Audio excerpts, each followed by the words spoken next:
Okay, good afternoon, Chairman. I can confirm it is just after 4 o'clock. The live stream has commenced and we are ready to start the meeting. Good afternoon and welcome to the Development Control meeting of the 14th of October 2020. I would like to advise that today we will be using Zoom to provide a live stream to members of the public. Please can we ask that you bear with us as we are dealing with numerous internet connections and sometimes this can cause a slight delay. Thank you. Thank you, Chairman. I can confirm today Sammy Winter will be your Zoom host. Dean Mims, Chris Green and Rob Tate will be officers presenting during the meeting. We have IT support on hand if required and Sammy Winter will be clerking the meeting today. During the meeting, all participants except for the Chairman will be muted and this should remain during the whole of the meeting unless you have asked to speak. May I take this opportunity to remind members that all members are invited to participate in the meeting, but would ask that you use the raise hand button, which can be found at the bottom of the participant screen, should you wish to speak on any matter. The Chairman will be notified of your request and he will then invite you to speak. Once you have been called to speak, please could we ask you to unmute yourself and then once spoken, mute yourself again. Anyone who has telephoned into the meeting today will be invited to speak after all those that have raised their hands have spoken. When asking a question, please could we ask members to refer to page numbers within the report or agenda to ease to officers. If we need to adjourn the meeting, the Chairman will advise of this and the anticipated length of adjournment. When voting on an application, this will be undertaken by a roll call of those members present. Once your name is called, please unmute yourself and respond accordingly. When confirming the minutes and noting delegated and appeal decisions today, unless any member raises an objection on these matters, these will be confirmed by assent. Members can only partake in voting on an application if they have been present for the entire discussion on the application. And I can confirm that today we have Councillor Graham Carpenter acting as substitute for Councillor Bird. Chairman, if I could just undertake a roll call of members present, please. Councillor Annison. Present. Councillor Fairhead. Present. Councillor Flaxman-Taylor. Present. Councillor Freeman. Present. Councillor Carpenter. Present. Councillor Lorne, I'm not sure has been able to join us just yet. Councillor Hammond. Present. Councillor Mogford. Present. Councillor Myers. I've been notified of apologies for Councillor Myers today, Chairman. Councillor Wainwright. Present. Councillor Williamson. Present. Councillor Tony Wright. Present. Councillor Barbara Wright. Present. Thank you. Chairman, when Councillor Lorne is able to join the meeting, I will let you know once he has joined so that we can be sure he's joined the meeting for voting purposes. Officers present in the meeting today, we have Caroline Watling, Monitoring Officer, David Gleason, Director of Planning and Growth, Dean Mims, Planning Manager, Chris Green, Planning Officer, Rob Tate, Planning Officer, and myself, Sammy Wintle, Corporate Services Manager. Members, I can confirm that today we have external participants who have joined the meeting to discuss the planning applications to be considered. Any external attendees will be called forward to speak at the appropriate time and will remain as attendees during the meeting. External attendees are only to speak when called forward, and to confirm there will be no entitlement for any external questions today. Chairman, we can now start with the agenda items. Thank you. Thank you, Sammy. So we move to item number 1. Any apologies for absence, please? Yes, Chairman, today I have apologies from Councillor Bird and Councillor Myers. Thank you. We move to item number 2. Any declarations of interest, please? Chairman, we have Councillor Freeman. Yep. Freeman. Chairman, I have to declare an interest. I am both a parish councillor at Ormsby and also ward councillor for Ormsby as well. Thank you.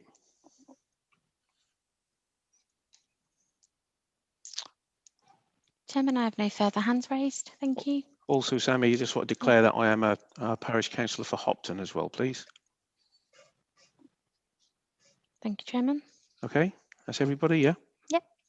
Okay, we move to item number 3 to confirm the minutes of the meeting held on the 16th of September 2020 as a true and accurate record, pages 5 to 11 of the agenda. Everybody happy with those minutes? Yep, Chairman, Yep. I can confirm I have no raised hands in objection to the minutes. So if there's no objections, we can take them on assent. Thank you. Thank you. Yep. Okay, Yeah, so we move to, sorry. That's fine, Chairman. Thank you. Yep. Sorry. Okay, we move to item number 4, the application land off Scrappy Road. I invite Chris Grain, the planning officer, to present. Thank you.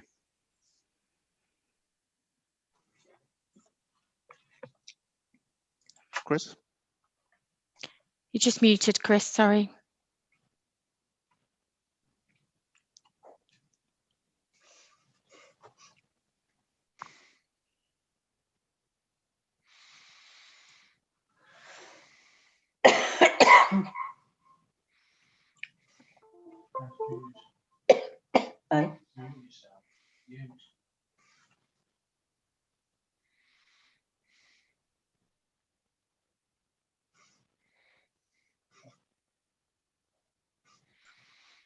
Okay. Okay, from beginning. Yep. Apologies for that. Right. Okay, let's crack on. So the first slide we have here is the aerial view of the site at the southern edge of Scrappy Village. What I've added to the site map, and it doesn't show up terribly well, is a pale blue line. Now I need to get the cursor up, don't I? How do I get the cursor? Where's that? Pointer options, I can't see it. Oh yes, right, gotcha. Okay, laser pointer, sorry. Right, so we've got a pale blue line here, which represents the boundary of a site that was previously approved in outline, or at least minded to approve in outline by members in 2018. No decision has been issued because the section 106 for it hasn't been completed, but nevertheless, that gives you some clue as to the fact that there was a permission for 19 units on that upper portion of the site. What I've also added to this overall satellite view is a image of the walking route back into Ormsby, which will become important later. There is another route by footpath in the vicinity of where I'm moving the pointer at the moment. So moving on, we have here a site plan proposed for the development. You can see access suggested off the Scrappy Road around about the midpoint here. This is the road where I was showing the walking route earlier, and this is the junction with Beach Road into Scrappy. The main road is a 40-mile-per-hour speed limit. The Beach Road is now a 30-mile-per-hour speed limit. Come on, why is it not moving on? Ah, right, okay. So just for additional interest, this is the extant outline approval. As I say, I called it extant. It hasn't actually been issued, but members have resolved to approve it subject to 106. And as I say, because this application is now coming in, I'm guessing that 106 will not be concluded. Why would one pursue it?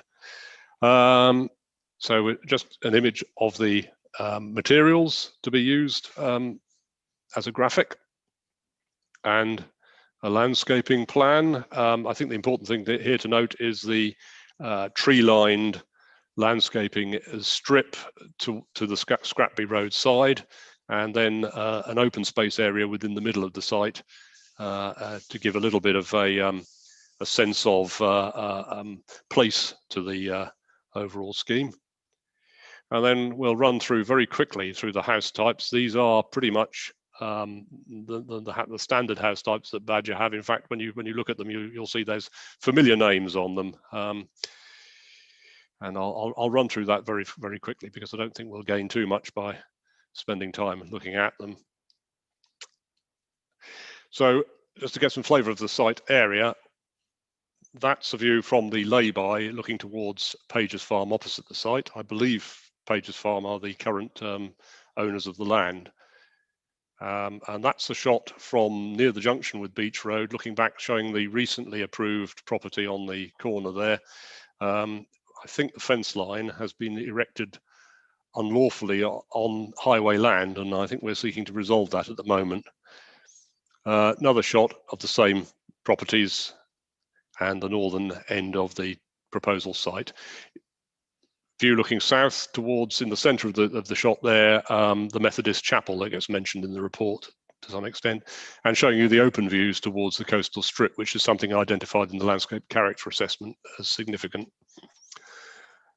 Junction, as you can see, the Premier food store is very close. So, moving on to key points. I'll just go through the report in a little bit more detail. We were asked to bring this item to committee this time round rather than delaying till later. What has happened since, I think it's alluded to in the report, is that the applicant has offered an extra 5% with regard to affordable housing on the site. So instead of 6 shared equity, it goes up to 8, and 7 rental goes up to 9. The layout is marginally altered over that as originally submitted, in so much as they've adjusted the back-to-back distances. I'll come back to that later. At 4.1, I've mentioned about the outline not having been determined as yet, awaiting the 106 agreement. And at 5.1, I've noted that the parish have been supportive, providing highway works are undertaken to enable this. You'll also notice at 5.10, however, that there are considerable numbers of neighbour objections. The applicant has taken me to task in criticising me, thinking that 2 of the cases were observations rather than objections. In one case, an applicant, an objector said that a roundabout should be provided. Now, I took that to be an objection in the sense that I don't think realistically a roundabout will be provided. And another claimed that the extra trees were required, and the landscape character appraisal was against this scheme. And again, it was they'd written their submission as a expression of concern rather than an outright objection. I still think they would go into the objection rather support column. County Highways have issued a thing about comments about concerns. Now, I thought I had put on here, if I just go forward, come on, why aren't you working? Ah, yes. The county's concerns relate to the relative difficulty for children to get to school from this particular site. So what I've done is I've taken a few screen view shots for you of the lane connecting back to Ormsby, showing you that it is very narrow and has no footways or lighting. So the shot at the top shows the lane as it moves away from the site. The next shot down shows you the shot at the right-hand side bottom shows you where that lane debouches onto Station Road, and shows you that it's narrow still to that point with no footway, and that when you get onto Station Road there is no continuous footway. So the argument of the county and indeed us is that it makes the site relatively inaccessible for children trying to get to school. The highways haven't objected per se. They've also said that they think that the issues that they've identified with layout could be sorted in an agreement subsequently, and I agree with that point. I've also put a shot in there at bottom left-hand side that shows you the footpath across the field, which is the other alternative route by which you might get from this site in Scrappy back into Ormsby. Now, Ormsby does have some facilities, yes. I mean, the applicant has cited quite a list of facilities, but none of them are necessarily critical facilities other than the community centre and the shop. A lot of them are sort of rather, what's the word, exotic. But whereas getting to school is something that we do consider to be a bit of a negative point towards the location of this site. At 5.23, I noticed that I haven't actually put any environmental health comments into my report. Now, I apologise for that, but I think that's probably because I didn't have anything substantive. What I had was a response that said from our environmental health officer that said, I have no objections, but why isn't there a noise survey? The applicant subsequently went back to him with some survey details and some information and general comments, and the environmental health officer has agreed there is no problem with vehicle noise on the Scrappy Road. It's a 40-mile-per-hour road.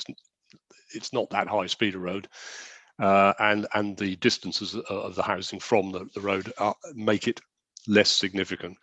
So, in lieu of having a proper response from environmental health, I think one would have to, if one was minded to approve this, go back to them and ask about what conditions they would want. Then we come on to policy comments, and this is where we really get into the nitty-gritty of the report. Members will be aware that in mid-December, the housing need survey will be 5 years out of date, and as such, it would revert to the method of calculation in the NPPF. Now, as one approaches that date, the NPPF is a relatively more recent document than the core strategy, so it carries greater weight in that regard. And if one takes it that we fall back to the national method of calculation as opposed to the one that was used locally way back in 2015, at that point, then Yarmouth has a 7.05 years supply of land, and we wouldn't be needing to allocate these peripheral sites. So taking that into account, and the very fact that the NPPF is overarching national policy, we've concluded that given the poor location of this site, we should be refusing it.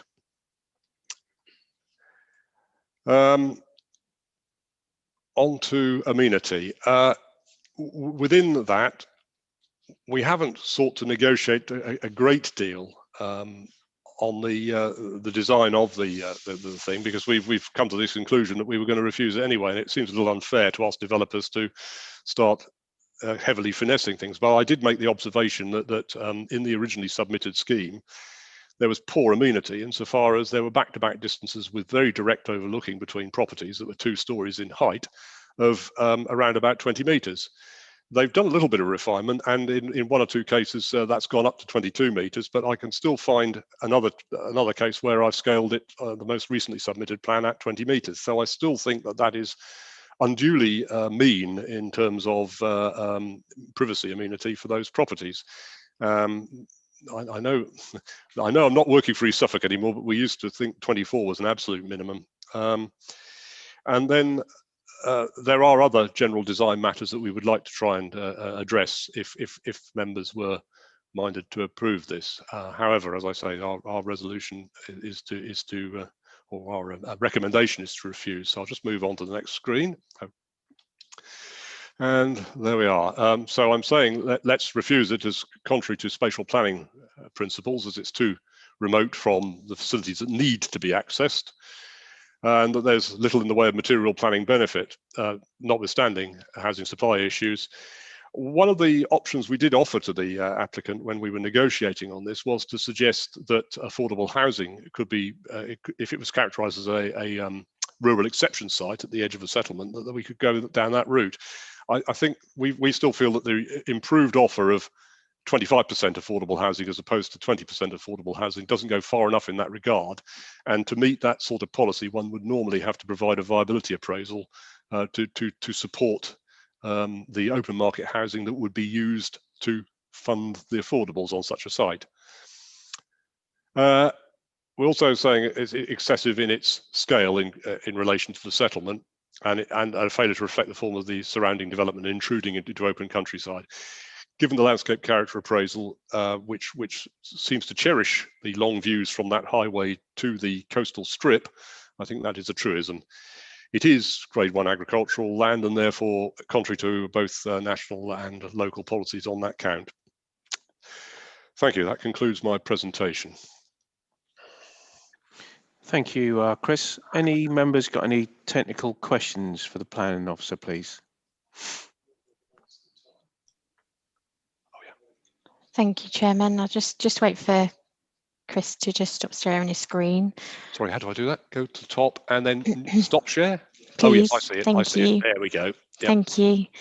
So, Yep. Chairman, we have a question from Councillor Wright, Tony Wright. That's all Yes, right. Chairman, I'm very interested in the officer's presentation. Certainly, I will be supporting the recommendation. As you know, every time I raise this issue about the Grade 1 agricultural land, and I find it very interesting now, after all the times that I've raised it, that we raised an objection based on refusal on use of agricultural land contrary to MPPF and local policy. Now, I've raised this on several occasions, and I think, having looked at the actual map of Grade 1 agricultural land, I'm just wondering whether the officers can confirm that there is actually a policy towards this use of Grade 1 agricultural land, or is it just being used on the occasion that it is useful to oppose a particular application? Because I've seen a map which says quite clearly there's no Grade 1 agricultural land apart from the coastal strip all the way 60 miles inland towards Thetford and beyond. So I'm just wondering, on the question of Grade 1 agricultural land in the presentation, is there now a local policy that we don't actually build on Grade 1 agricultural land? Well, there always has been a policy, and it makes it a policy, a consideration in the planning balance, doesn't it? The NPPF says you should try to develop lower grade land where possible, and our policies also try to direct development away from high grade agricultural land. But it is very much a matter in the planning balance, and of course, with a current lack of 5-year housing supply, nuanced by the fact that we will soon have a 5-year housing supply, one has to take that whole balance, but it is a material reason for refusal. It would be in other cases, but one has to accord weight to it in coming to one's recommendation, as do you in coming to your decision. Can I come back on that, Chair? Yep. Could I just accept what's being said, but it just goes against everything that's been said in the past to me. When I've raised this question, when I've been told there's ample agricultural land out there, but I'll leave that alone because obviously this is a recommendation I'll obviously support. The other question is in relation to the supply of housing. At what point did the officer say that we were going to have sufficient land supply of 7.05 years land supply? When does that actually come into being? It's not an easy question to answer, that, Chair. Insofar as the 5-year land supply figures become out of date in the middle of December this year, the full adoption of policy is likely to be in spring under the Part 2 of the local plan. Nevertheless, one's got to take, again, the planning balance into account, and the relative isolation of this site combined with those factors is what is nuancing this towards a recommendation of refusal. Thank you, Chair. Thank you. Any other questions, please? Councillor Hammond. Judge Hammond. Yes, I just want to clarify.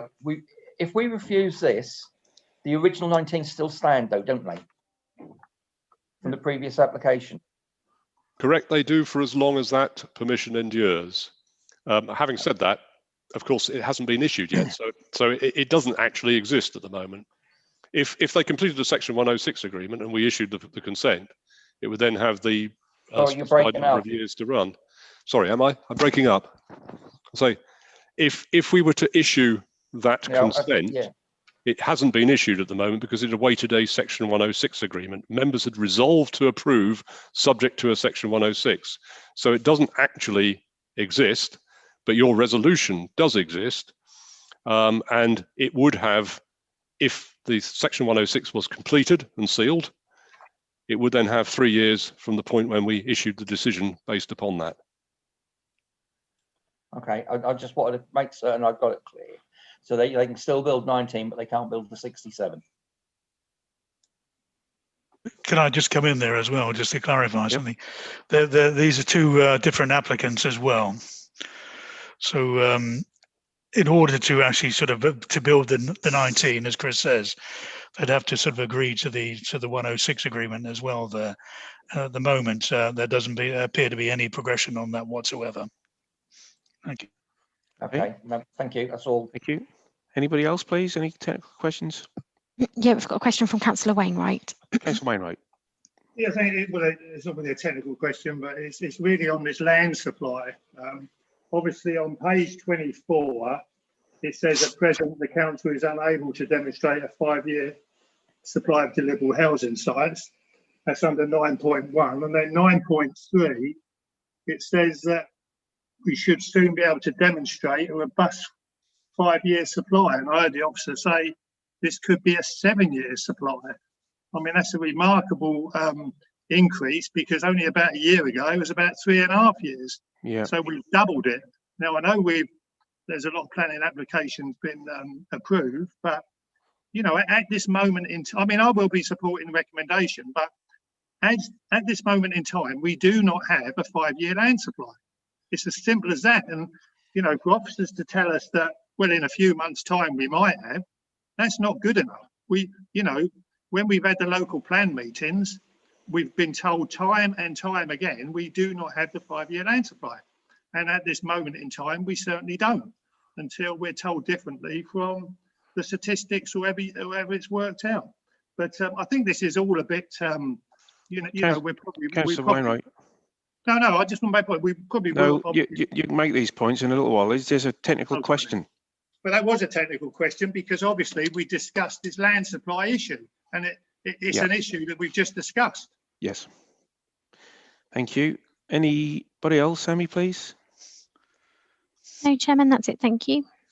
Okay. Sorry, could the officer just answer that question on this land supply? Yep. Can I come in? Can I come in there, please? As measured against the 7,200, then we don't have a 5-year supply.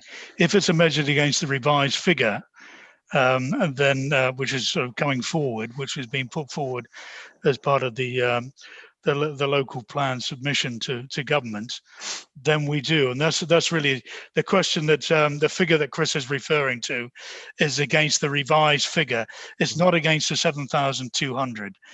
Now, at the moment, we still have to take that 5-year, the one that runs until the middle of December as the moment, as our marker, and that's the one we gauge against at the present time.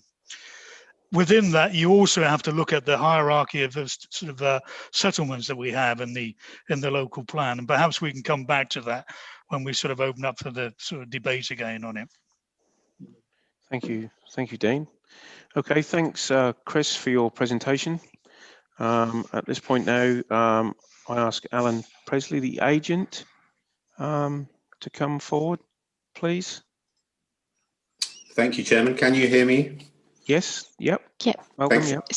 So Alan, welcome, Alan. Thank you. So I believe you and Terry are sharing the agent's speech on this. So it's 2.5 minutes each. Yes. So I will just let you know when there's 30 seconds remaining. Okay, lovely. Thank you. Thank you. Alan Presley of Cornerstone Planning on behalf of the applicant. The committee is aware that the Borough Council has struggled to deliver on its housing requirements over a number of years and is presently unable to demonstrate a 5-year supply of deliverable sites. The report acknowledges this, but nevertheless recommends refusal in part for being in an unsustainable location. I think there are 2 important questions on that particular matter. Firstly, if Scrappy, according to the report, is so unsustainable, why has the council approved or resolved to approve 41 dwellings here in the past few years? And secondly, if the application site itself, according to the report, is so unsustainable, why were 8 dwellings recently approved immediately adjacent to its western boundary? And why was there a resolution to approve a further 19 dwellings on the northern portion of the current application site just last year, both outside the development limits? These and many other schemes have been approved in comparable locations and on good quality agricultural land, another suggested reason for refusal, but which has not raised reasons to refuse in these other cases. Our impression is that there is a great deal of inconsistency being applied here because the officers see the potential for a 5-year housing land supply at some as yet unknown date. But there is not one now, and not likely to be until the adoption of the new plan. And I certainly would endorse the point that Councillor Wainwright has made on this particular point. There remains an urgency to deliver housing to meet a long-term local need, and there remains considerable uncertainty around housing's delivery, and not least around the continued effects of COVID-19 on housing delivery and the construction industry. This is a good quality scheme proposed by a local house builder. It would meet local housing need in a sustainable location, whereby the public benefits more than outweigh any adverse impacts within the terms of the planning policy framework. 30 seconds remaining. We ask you to consider this application accordingly. Thank you, Chairman. I'll now pass to Terry Harper to continue our presentation. Thank you. Mr. Harper. Hello, sorry. Do we have 5 minutes and we've got another 3 minutes left? No, 2.5 each. Okay. I'm a local chap, grown up in Ormsby, Martham and Scrappy. Scrappy is not so much of a one-horse town as been painted. No, there's no primary school, but there's just about everything else. Supermarket, post office, garden centre, bakery, wet fish shop. They're not too exotic, I'd suggest. Gift shop, businesses, pubs. There's plenty of employment and a very local bus stop just outside. In any event, the Ormsby schools are well within a reasonable walking distance, and they're actually closer to walk to.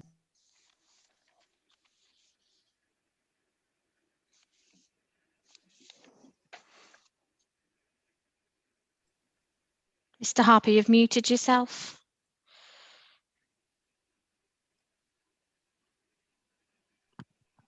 I beg your pardon. Sorry, I'm not That's very okay. good at that. We've got you back now. Unfortunately, the high-grade agricultural land is all around the area, so it's difficult to avoid, but it is a sequential thing rather than you can't build on it. Not just have 19 homes to the north been approved, but the borough's proposing to allocate that as development land in the same local plan where they say to have a land supply. So a third of the site is a proposed allocation anyway. It's not an isolated location, but the edge of village, like just about every other development by virtue. It's designed to improve the approach, provide a village green gateway rather than the backs of the bungalows that greet you otherwise. The landscape and objection's wrong. We're not trying to hide behind a tree belt. It's a native field hedge with some small groups of trees to the front. Highways comments we've been through and we can address them all. The material benefits are the parish council's got speeding requests. We've said £25,000 for traffic calming. There's extra affordable housing, which helps sort out the other developments that haven't provided any. What hasn't been mentioned is there's over twice the open space requirements necessary, again, to help because others haven't provided. The parish have asked for play equipment. We said we'll do that as well. There's over a third of the site as 1 and 2 bedroom homes. We know the borough needs small housing, so over a third of them are 1 and 2 beds. It is a high quality development. There's over 20 different house types. We've consulted with the parish and locals. I haven't seen anything material in the objections. There's quite a few repeats and usual objector grounds, but we've addressed them. 30 The schools seconds are half remaining. empty with a low intake. Anglian Water have said the sewers can stand it, and we've dealt with highways. So I haven't seen a great deal of objections, and the site is well serviced and has had a lot of development done.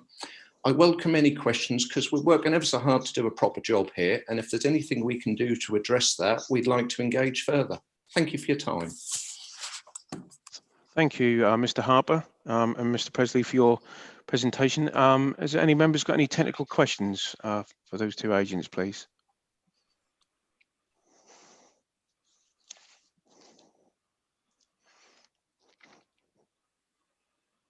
Hello? Sorry, yes, Chairman. Councillor Wainwright. Councillor Wainwright? Yeah, could I just ask Mr. Harper? You mentioned that there were schools, I think you said, further away than this development would if you built this here, there are schools further away that children have to get to. those schools that you're talking about, or the school, is there footpaths that can access those schools?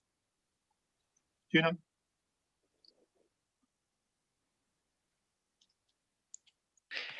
No, sorry. I wasn't saying the children could go to other schools. I was saying the schools in Ormsby, which they can get to, the walking distance is closer, for example, than the distance between the new Persimmon development, Pointers East, and the schools in Caister. They're not that far away. But as well as the two routes that your officer highlighted, there is another third route through Thoroughfare Lane and Permissive Paths. But there is lots of highways verge, which could potentially be improved, possibly with other developments. And I know the parish council are looking widely at highways improvements and traffic calming. And the money that we're proposing as a Section 106 to go in a pot, which the highways and the parish council can look at to improve these things as an area. And we certainly entertain in that. And as I say, there's plenty of highway verge, as the officer has shown you on his photographs, where there could be further improvements. So there's certainly room to explore these things further if your committee were minded to look at it. We're committed to look at that as well. Thank you. Thank you. Anybody else, please? Any technical questions? Yes, Chairman, Councillor Freeman. Councillor Freeman. Yeah, thank you, Chair. Just a question, if I could, for Mr. Harper. As you appreciate, the parish council concerns is the overall speed past the site, and we're working with other agencies to look at traffic regulation or orders. You mentioned a figure in a pot. Will this be confirmed actually, if this should be approved, will this be confirmed as part of the approval? Yes, that's exactly right. Whilst the road has in recent years been demoted by the County Council in terms of strategy, they've got no funding to do that. So the £25,000 is in a pot, and I have confirmed to your officer by Section 106 heads of terms all these items, and I can guarantee the £25,000 is a sum that can be put to these uses, which can include traffic calming, it can include either local or wider measures, which hopefully support the parish councils looking at these measures in the village. Okay. Thank you, Councillor Hammond. Councillor Hammond. Yeah, Mr. Harper. Are you saying that you would like to look at the plans a bit more and bring them back with more detail? Because our officer, Mr. Green, was saying that he didn't want you spending more money on the planning at the time because he was minded to refuse. But would you like to review your plans to bring it back with a more updated, so we could look at it in more of a whole than what's in front of us now? Would that be what I'm getting from this? Yeah, to be very clear, we believe the application is on balance capable of approval at the moment because there isn't a land supply, and the NPPF says that we should approve these things unless there's substantial demonstrable harm, and there is not substantial demonstrable harm. However, both Badger and the landowner are local people. We're not greedy. We're not looking for every penny. So if your committee might be minded to resolve an approval subject to further highways works, yes, let's see what we can do to make it work. Okay, thank you. Anybody else, Sammy? Okay, thank you. Any more hands raised, Chairman? Okay, I thank Mr. Presley and Mr. Harper for your time. And we move to objectors. Have we got any objectors, Sammy? Mr. Hooley, I believe. Yep, Mr. Holly. Yep. Mr. Holly? Yes, hello. Hello, Mr. Holly. Hiya. I would just like to do a counterpoint with Mr. Harper. I'm a local resident who lives in Scrappy. We were not notified by the local council, by the local parish council, until late on. We had no chance to air any views at all. In fact, a lot of the residents only found out by Facebook 2 days ago. So we were not given a proper airing of the situation or what was going to be. It was just thrown on us literally a week ago. But that having been said, I'd like to start my presentation now, if I may. Look at the bigger picture. The villages of Scrappy, Ormsby, Hemsby and Martham will see a building programme that can't be sustained. We moved here 3 years ago from Aylesford in Kent, a beautiful small village when I moved in. And Maidstone Borough Council and Tunbridge and Malling Borough Council built houses wherever they wanted. There was not many objections, and it turned into a nightmare for the residents. Noise, pollution, cars. It got to the problem where I couldn't wait to move, so I retired and moved here. I can see a similarity appearing here with what happened at Maidstone and Aylesford, as there's no extra infrastructure in place: doctors, dentists, schools, welfare services, and more importantly, work. Where are all these new residents that from the housing estates that are being built in our villages north of Yarmouth? Where are they going to work? Because we live in a seasonal work area. Our work is only during the Easter and summer. Things close. And as Mr. Harper says, there's shops in Scrappy, but they're small scale. They're not large scale shops. The fishmonger is just like it's a concrete hut. Most of the villages north of Yarmouth are linked by a single road, which will be inadequate for the extra traffic which will occur with estates built in every village. The bypass at Caister is proposed that a large estate is to be built on the adjoining land. So what's the point of a bypass if you build around it? It'll only result in people using Caister as a rat run. Due to going back to Maidstone, due to the building around Maidstone, this is exactly what happened.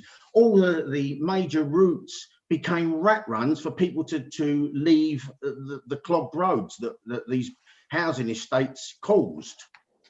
Okay, if you could be unlike Maidstone, please look to the future. The planning decisions you make now will impact on the village communities in the future. For instance, there's been mentioned schools. Where will these children go to school? It doesn't look very safe to me for children to walk down that lane, especially in the winter when they're coming home from school. It's going to be dark. You can't expect kids to walk down that lane to go to school in Ormsby, as there is none in Scrappy, in the dark. And if at a later date, the roads in this area become insufficient and can't cope with the extra volume from all the housing estates that are proposed, where can you put the new ones? Where can you put new roads or improve them if the land is taken up by housing? And am I correct in saying the original number of houses proposed on this site was 67, and now there's been an application for a further 19? Add this to an application for 71 houses a mile away, let alone the 2 proposed Hemsby locations and others in Ormsby and Martham. All these extra people, vehicles and service for areas that can just about sustain the existing residents. Some people I know personally who live in Scrappy have no access to a local dentist. My dentist is actually in Caister. My grandson's dentist, who actually lives with us, is in Yarmouth. It was also brought to attention that there was no notification by Scrappy Parish Council to residents. I would like to, isn't it not a statutory requirement that neighbouring landowners and residents are informed by the councils? But this information was not given until 30 seconds remaining, Mr. Holly. Thank you. Okay, I'll just go. There are brownfield sites in this part of Norfolk. Why not use them? Or where the road links and infrastructure can cope with the extra strain. Please consider this and other planning application carefully, as your decision will inevitably impact on the lives and well-being of the village residents, of which there are many. I'll leave you with a slogan. Please be smart. Don't be like Kent. Thank you. Thank you, Mr. Holly. Any councillors got any technical questions for Mr. Holly, please? Chairman, I can confirm we have no hands raised. Okay, thanks, Mr. Holly, and thank you for your time and input. Thank you. I now ask, there's no parish councillors, I believe, don't want to speak. Not today, Chairman, thank you. No. ward councillors. I believe Councillor Scott Greenard. Chairman, we have Councillor Scott Greenard and Councillor Freeman. If we Yes. go to Councillor Scott Greenard first. Yes, please. Thank you. Thank you, Chair. Thank you. And thanks prior to this meeting for assistance from Dean Mims and Chris Green with inquiries. I registered a request to speak here today, as I did have a query about the shared ownership to rental distribution on this application, and also beyond, wider in the borough, given that there are currently no right to buy properties available in this borough at all. Having discussed policy with the housing director today in a very helpful conversation, and the response within 5.21 of this consultation, I'm satisfied with that content within the section of the application. However, given that there are no help to buy properties within the borough, I believe it is something more for consideration for future proposals, and to consideration for change in the plan and for local policy as a serious issue. Given Chris's presentation today, representations from the parishioners, and the weight of the proposal to refuse, I have nothing further to add. Thank you, Chair. Okay, thank you, Councillor Scott Greenard. Any councillors got any questions at all? They will ask the ward councillor. No. No. Sorry, no hands raised, Chairman. Thank you, Councillor Freeman, ward councillor. Thank you, Chair. Yeah, I speak as both a parish councillor and a ward councillor. The parish council chairperson was booked in to speak, but unfortunately was unable to make it. There was a couple of inconsistencies which I'd like, if possible, could be cleared up very quickly, because there was talk, and I can understand what Mr. Holly said, but there is talk of there's 67 in this application and a further 19 for a previously decided application, which is subject to 106, but that is not correct because they can't be built on the same piece of land twice. As far as the consultation, that is the responsibility of the borough council, I understand, not the parish council, though it was on our agendas and we had a very good discussion about this application. And I do recall that a number of residents did listen in. It was a virtual meeting. One lady did actually speak and she expressed concerns about traffic, which was our overarching one. From the point of view of the application, as a parish, you know, we might be three communities, but we're one parish and we do try and work together. There's no us and them. We have listened to the criticisms in the past that there hasn't been the development in our area. And when this application came in, which was just as COVID started to strike, we actually were quite impressed. And we have had meetings with the developer in order to try and look at what was on offer and what would be the gain, if possible, for our parishioners. The thought of the 19 houses coming out onto Beach Road, already approved, is an absolute nightmare. And I think that was one of the biggest concerns of all the people. This application would be exiting onto an already existing road.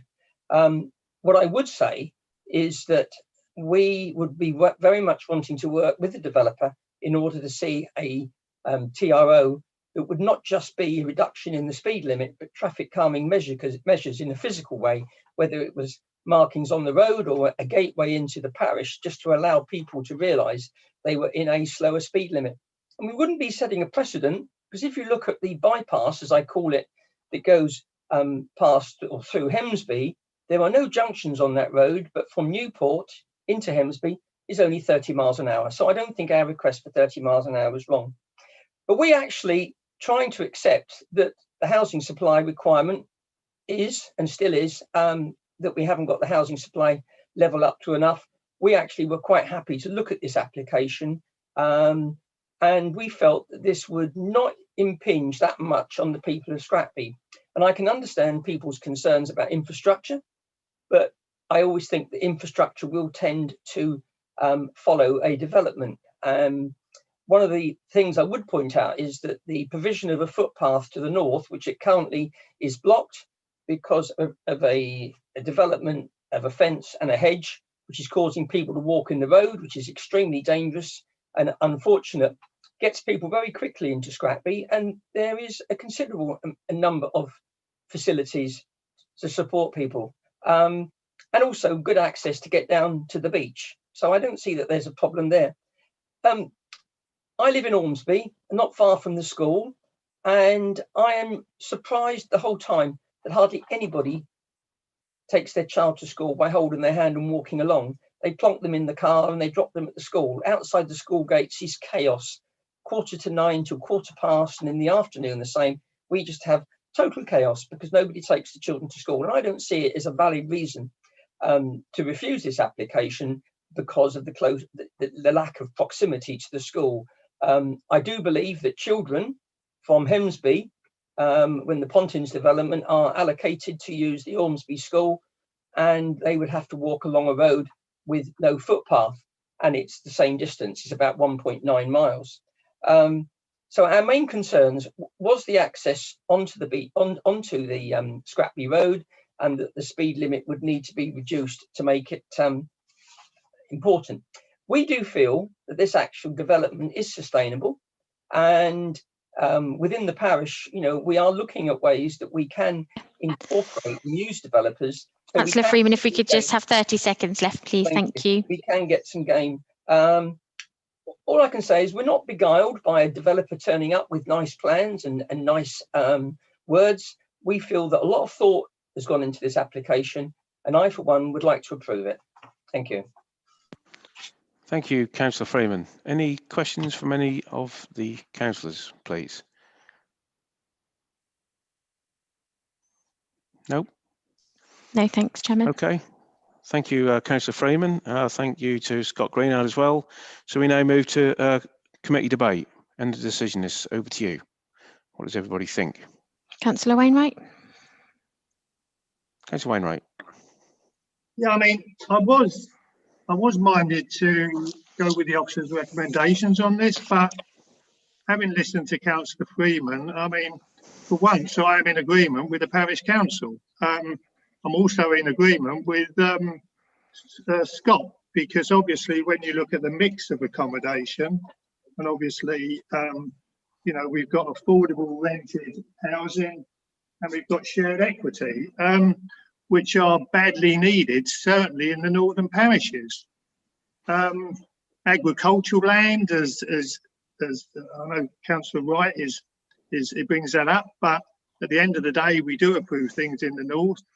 And if we didn't approve things in the north, nothing would be built, because most of the land in the northern parishes is grade 1, whereas back in the south here, in Bradwell Belt, it's low grade, probably grade 3. So that's why everything gets built this side of the river. And as far as Mr. Holly was talking about, lack of services and dentists and doctors, I mean, that happens, but, they do follow the developments.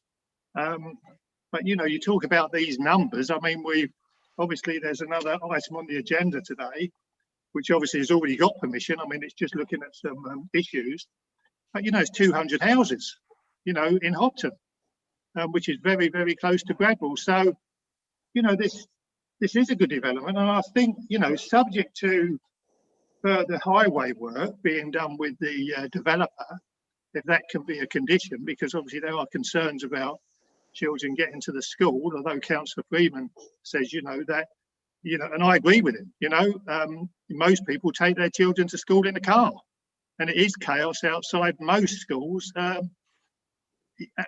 certain times in the day, although with staggered sort of starting at the moment with COVID, it is slightly easier. But as I say, I was minded to go with the officer's recommendation, but after listening to the debate, which I think has been very helpful, I would second Councillor Freeman's proposal to for the development to go ahead, subject to further highway works being carried out between officers and the developer. Thank you, Chair. Thank you, Councillor Wainwright. Anybody else? Councillor Williamson. Councillor Williamson.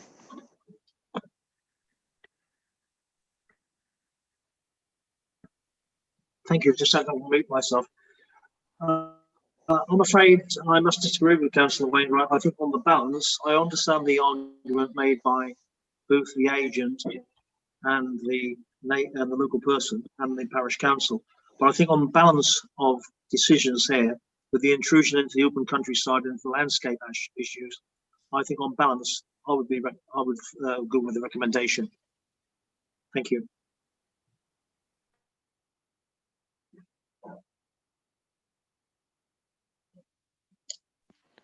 Yeah, anybody else wish to speak? Councillor Hammond. Councillor Hammond. Yes, thank you. Yes, thank you, Chair. I'm torn on this one, very, very much so. I mean, we've already given permission for 19, which is over a third of the site. Doesn't make that much more difference if we pass the whole thing. Listening to what the applicant says, they're prepared to work with officers to improve the offer slightly. I'm certain, as Councillor Wainwright says, they'd work to get the highways issue sorted. I was minded to refuse when I came into the meeting. Now I'm more minded to possibly go along with Councillors Wainwright and Freeman to approve, subject to some improvements and some working around on the site. That's where I am at the moment. Thank you. Thank you, Councillor Hammond. Any other councillors wish to speak?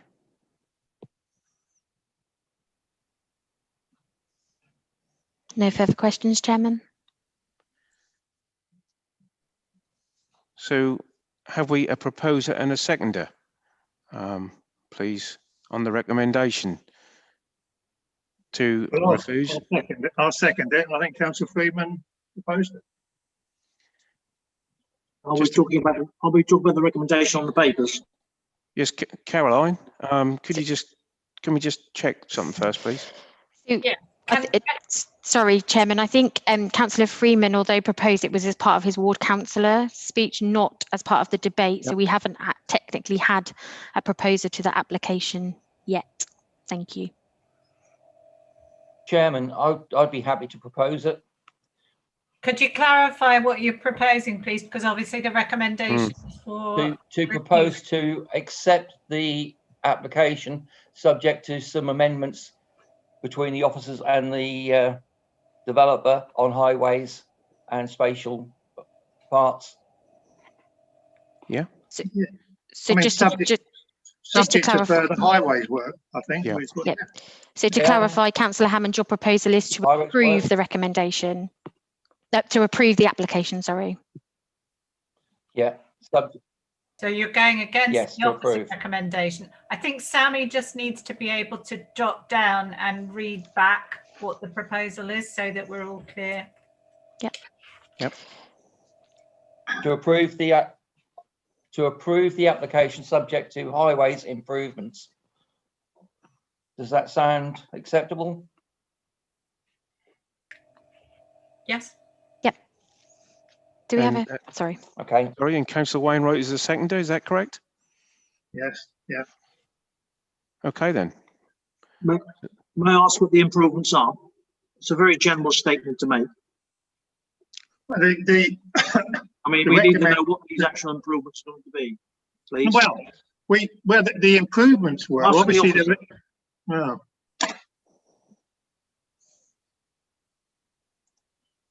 Okay. Yeah, so we go to the. Yeah, I didn't know whether the officer wanted to come in or not. Yeah, do you want to speak, Dean, about anything of that? Chris is going to come in here. Okay. Chris.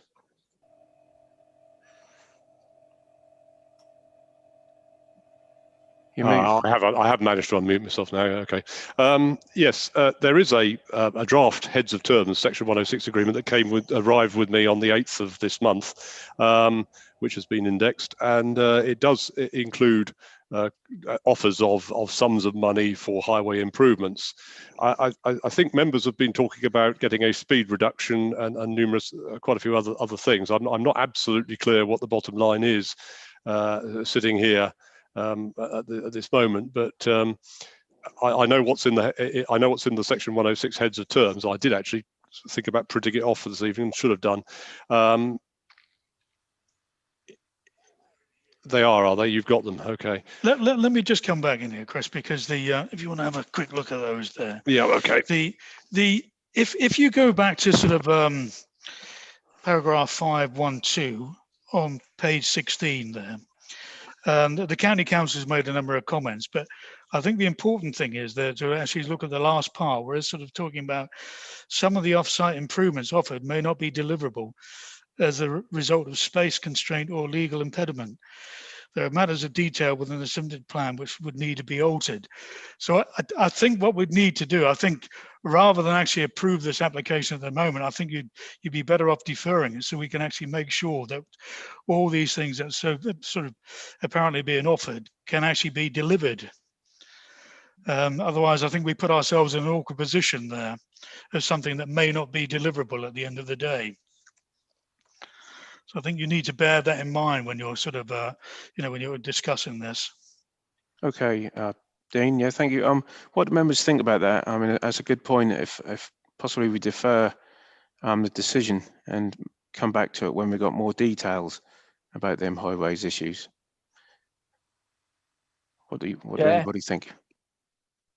I'm quite happy for that, if that's what other members are prepared for. So do we do a roll call on that, Sammy, to defer? Yeah, if I can just be I clear. think, if I may speak, Chair. Yeah, I've got a few hands raised, Chairman. Sorry, I think it's important that we have a definitive understanding of what the highways improvements would be, where they would be, especially with the access into Ormsby, etc. And just as make a highways improvements could just be a speed ramp or something, that would be it. The amounts of money I've heard talked about wouldn't really make vast highways improvement. So I think if it goes away and it comes back with a plan, but I'm still very much concerned by the intrusion into the open countryside and the view across the landscape view across to the coastline. Yes, yeah, I think that's a very good point, Councillor Williamson. Who else have we got to speak? Councillor Wainwright. Councillor Wainwright? Yeah, obviously as the second. I mean, we seem to have a habit now of deferring decisions. I mean, we had 2 last time and we got 1 tonight. I mean, I've got no problem with the deferment, but I mean, Councillor Hammond actually talked about deferment about half an hour ago, and it was sort of discounted. So, I thought that the Terry Harper made the decision. Obviously, we've seen what's in 5.12, whatever it is, and there are some sums of money available, but this recommendations, I thought would be subject to further highways work being done, and that was looking at things like using the grass verges and upgrade of those for the children to get to schools, in a more relatively safely manner. But as I say, if members are minded to defer it, fine. But we do have a habit, of going through the whole rigmarole and then we defer them. I mean, this is the 3rd one in the last 2 meetings. So I don't. Yeah, as I say, it's very frustrating, and it must be very frustrating for developers, to get to this position and then it's deferred again. Thank you, Councillor Wainwright. Who else wishes to speak, Sammy? Councillor Freeman. Councillor Freeman. Thank you, Chair. Just a quick question for Dean, if I may. We talk in 5.12 the legal impediment. Can you enlighten me a bit what that actually entails, please? Well, sorry, Chris was going to just speak to me there.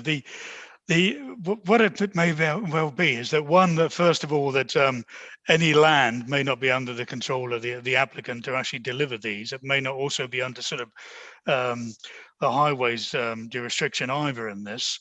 And likewise with the footways and all the rest of it, we don't really know the full extent of that at the present time there. There's also certain things that may be subject to other regulations as well, like traffic regulation orders, that at the end of the day, it's all very well, but once they're advertised and gone through all the motions there, they may not be deliverable because there's potentially objections to that. So there's certain things that the unknowns in there that you can't say that this application at the present time delivers, or sort of would seem possible to deliver from that point of view. As Chris said also at the beginning of his presentation on this, is that we were looking to sort of explore this application further with the applicants and with highways before bringing it to the committee. But I think they're under some sort of commitment in terms of sort of their sort of deal with the landowner, and I may be wrong on that, to actually sort of get a resolution on this earlier. So in answer, sort of not only to Councillor Freeman, but also to Councillor Wainwright, obviously we were bringing this forward there. The recommendation certainly remains for refusal along the way, obviously subject to, and then it's up to members to sort of to take that into consideration in their deliberations. So the deferral really is based on the fact that where members seem to be at the present time in terms of looking at this application. Yes. Thank you, Dean. Thank you, Dean. Yeah, and that's a very good point. Is there anybody else wish to speak, Sammy? Yep, Councillor Hammond and Councillor T. Wright, but we'll do Councillor Hammond first. Yeah, Chair. I mean, I started off at the very start saying about deferring it, then went to let's approve it subject to things, and then thought, well, if we defer it, but all we're doing is kicking the can down the road again, aren't we? As Councillor Wainwright says, and it's going to come back.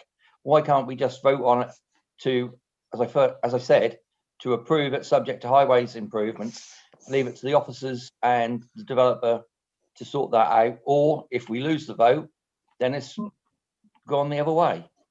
So again, I would say let's have a vote now to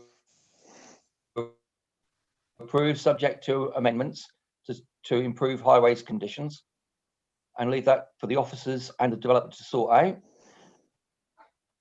If it wins, that's great. If it loses, then we're not wasting time and kicking the can down the road. How does that sound? Caroline? Yeah, so am I muted? No, can you hear me? Yeah, if members want to vote for a deferral, effectively you would have to vote against Councillor Hammond's proposal so that it would fall, and then somebody can propose and second a deferral, if that makes sense.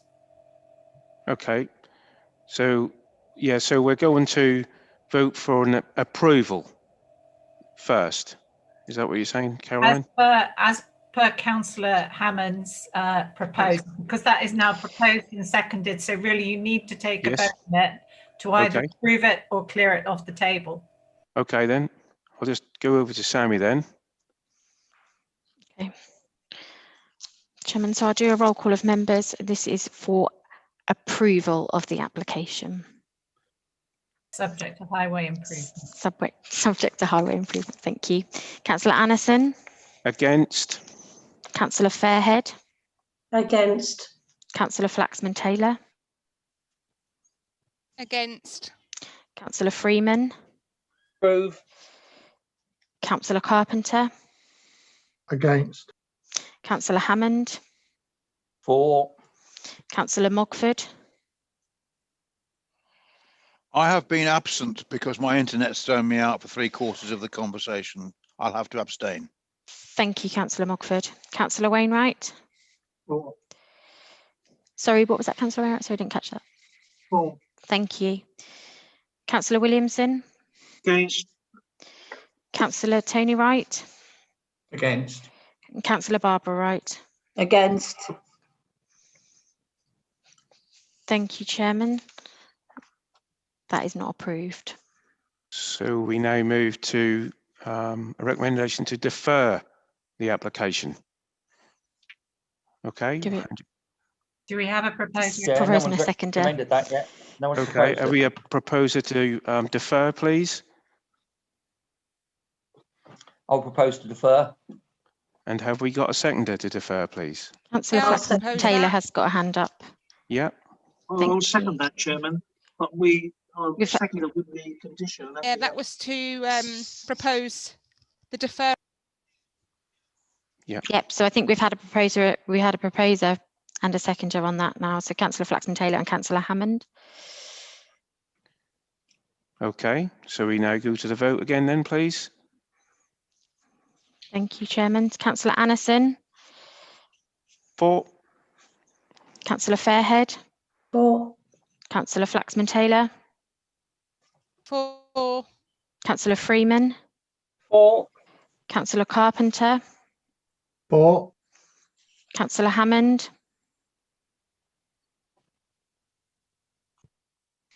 Councillor Wainwright, For. Councillor Williamson, I'm going For. against. Councillor Tony Wright, Against. and Councillor Barbara Wright. Against. Thank you, Chairman. That is approved for deferral. Thank you. Take part in that one. That's ridiculous. okay. Thank you, everyone, for that one. So we now move to item number 5, which is the application of Lowestoft Road. And that's with Chris. Again, I understand, please. Chris Green.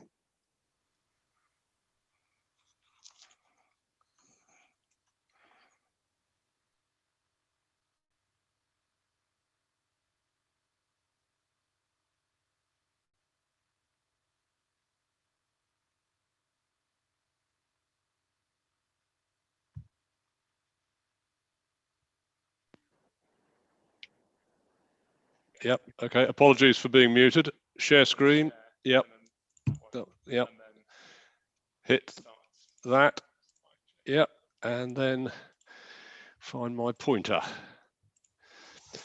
Oh, okay. This application is for the approval of reserved matters on a scheme for 200 properties at the south end of Hopton. If I show my pointer here, this site here is currently in the new local plan as being for development. This one has been approved in outline relatively recently. The reason for bringing it to committee is actually a little unusual in the sense that normally we would have a delegated powers to determine this application, but we have got an objection from one of our own internal consultees over a technical matter, which I'll explain as we go through. But first of all, I think I do need to show you the whole scheme. So this is the proposal. The dotted line running through the middle of the scheme is a wayleave for a pumped main, and you'll notice that the arrangement of the highways is sort of weaves around this central feature and creates something of a open space element running through, linking the public open space at the bottom end where there's some woodland and public open space, and through to the pond, acting as a sustainable drainage feature at the top end of the site, which is also where the levels are at their lowest. You'll also notice on the left-hand side of the screen that you've got the A47 highway and the Lowestoft Road immediately behind that. And you'll also notice a little hatched area on this particular plan that close to a sort of circular feature that is a proposal to adjust Lowestoft Road so the principal route comes into this site, and the route down to Longfullan's Lane, it then becomes has a junction with it.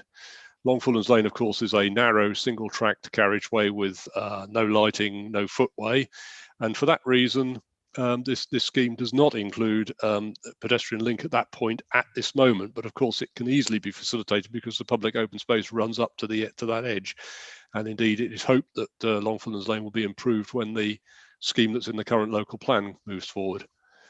So I've put in a few little extracts of the landscaping plan because I had quite a lot of correspondence with the applicant's agent to try to get a little bit more landscaping in on that central corridor.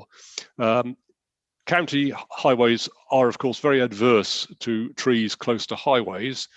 So we've tried to incorporate them wherever we can, sufficiently far away from the highways for them not to be annoyed about potential for root damage, but at the same time to just try and give the place a little sense of green character.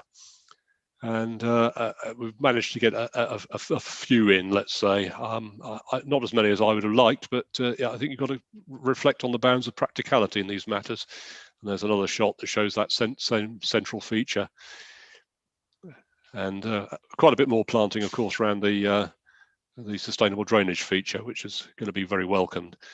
And then a couple of shots in here of the drainage plans. In other words, it has all been quite heavily engineered out now in this reserve matter stage. And then I'll just quickly run through very quickly through the homes. They are fairly bland designs. And I think, therefore, the choice of materials is going to be particularly important when it comes to brickwork. Now, there is a material schedule in the submitted documents, but it is very generic. It just talks about red brick and buff brick and the such like. And I think we can get quite a lot more joy out of the thing if we can do a little bit of that. The bungalows do show, there was a comment made sometime previously to me taking over this particular project that they needed to try and liven them up a bit. So they've got one or two porch features and the such like added to the thing. They've done a few highway elevations. I think really this is why I was so keen on trying to get extra planting in, because I think that really is the thing that will make the thing come to life, along with the material choice. So just a few contextual pictures around the site. What you have here is, oh dear, I'm getting a bit of feedback. Where's that coming from? This is the Old Church Road to the east side of the site, which features largely bungalows, but you'll also notice that I put in a shot there that shows the relationship of the existing housing to the north with, I don't know, why am I getting feedback? Can't help it anyway. And the relationship of the proposal is going to be very similar. There have been some objections from neighbours because the scheme that's actually come in at Reserve Matters is subtly different to that which was submitted indicatively at outline. And the drainage feature, for example, has moved from the other end of the site to this end. And it has also meant that there's some housing closer to the boundary, but the rear gardens of these properties on Old Church Lane are particularly long. I just thought I'd put in a couple of shots of the housing to the north to make the point that they too are fairly simple designs, and also to show some of the highway trees, which unfortunately I don't think we can achieve so readily, because county are now objecting quite strenuously to these. You'll also notice that in this particular scheme, there is a little bit more of a broad strip to the footway. So anyway, a couple of shots of the road, Lowestoft Road, going north south, and some shots over the existing field. And onto the substantive matter. Now, I don't know why I'm getting feedback. It's really very annoying. What we have here is a plot of the houses that would receive excessive noise from the A47 within the layout. And you'll see that there are quite a few that are affected during daytime hours with regard to World Health Authority standards, and more at nighttime because the standard at nighttime is increased. Now, the Environmental Health Officer has objected to this because the remedy is to operate your home with the windows closed, and he thinks that's unacceptable. And I would agree with him that that would have been the notion a few years ago, but as we move towards a form of housing such as passive house or BedZ, that kind of zero carbon home, it's quite often the case that those operate best with the windows kept shut. And so what we are suggesting is that a condition is needed for further information, and this has been agreed by the agent, to design those properties so that they will neither overheat in summer, which means they'll probably have to be super insulated compared to the current building regulations, nor lose excessive heat through ventilation during the winter. And that if we do that, we'll get a gain in terms of the performance of the houses in that particular area vis-a-vis current building regulations. So on that basis, the technical need to keep the windows shut at night time doesn't seem to me to be such an impediment to having the full site developed, rather than creating quite a large area of the site that we would have to take out of development. There was also a point raised which hadn't, I will say that the at outline, the environmental health officer did at the time raise noise as a matter and asked for a noise survey, which has been done, but there was no sense that they felt that it would be impossible to develop the site. At reserved matters, county also, environmental health officer also raised the matter of air quality. Now, the applicant has prepared an air quality assessment which demonstrates that there isn't a problem with air quality at any of these properties. And I think given that we live in a fairly good air quality area, that's not too much of a surprise. This particular plot is the annual mean nitrous oxide figures for our district, and you'll see that the vast majority of the district is this sort of paler blue colour that represents a fairly modest level of nitrous oxide, way below statutory limits. And then you've got the higher levels in Great Yarmouth and the even lower levels in the Broads and other underdeveloped areas. Now, the environmental health officer, in responding to the air quality assessment, has written to me, and I got this yesterday. He's critical of the applicant in not having agreed a air quality assessment methodology with him. However, it was all rather late in the day, but he says it may well be. No, hang on. Where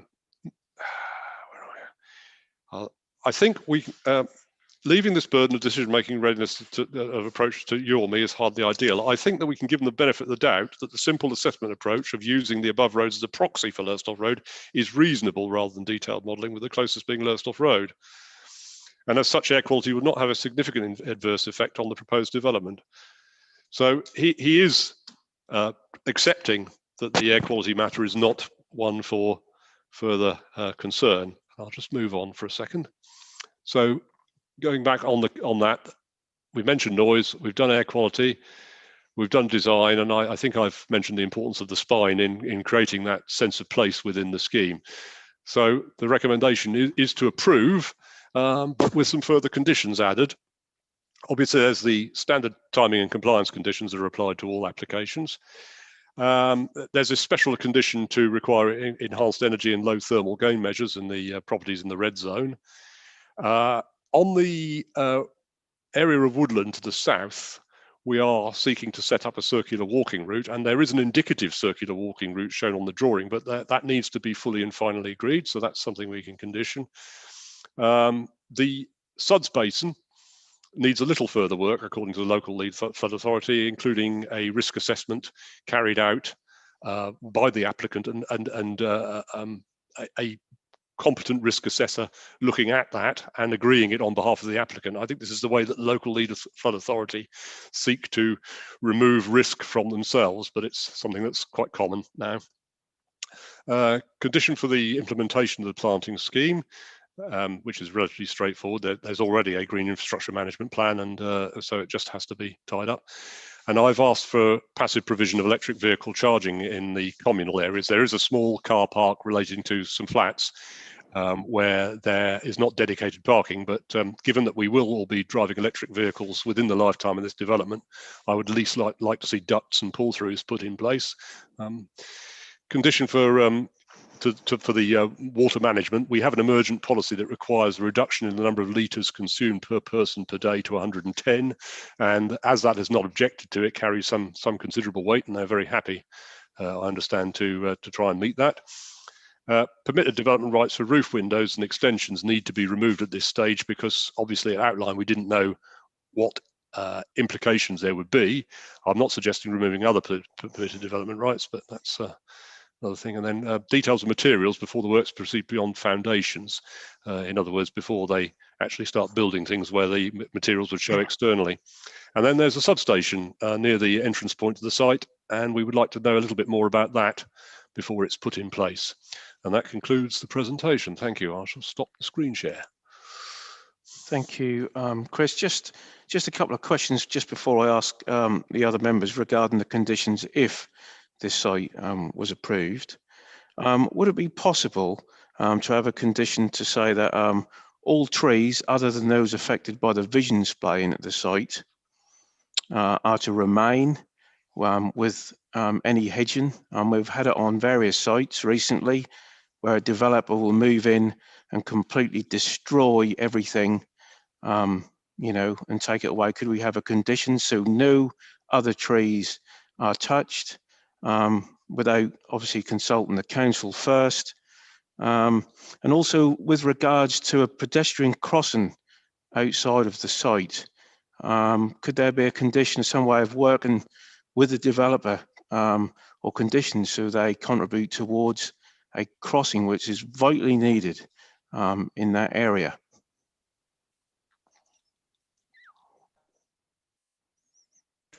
Do you wish me to speak on that? Yeah. Yes. Yes. Okay.